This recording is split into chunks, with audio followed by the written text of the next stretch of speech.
শখের ফাঁক ফিরে এখন এই শীতের সময় কেউ আর শাক সবজি খাওয়াবেন না। প্রচুর ঠান্ডা, এই ঠান্ডার ভিতরে কোনো শাক সবজি দিবেন না। শাক সবজি দিলে পাখির প্রচুর ঠান্ডা ঠান্ডায় পাইব, এতে পাখির সমস্যা হবে। এখন শুধু শুকনা আদারটাই পাখিরে খাওয়ানোর চেষ্টা করবেন। কোন রকম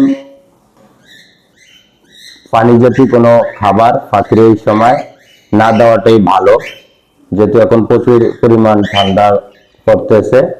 ঠান্ডা আবার যখন একটু হালকা হালকা গরমের আসবে তখন আবার সব খাবার পাখিরে দেওয়া যাবে।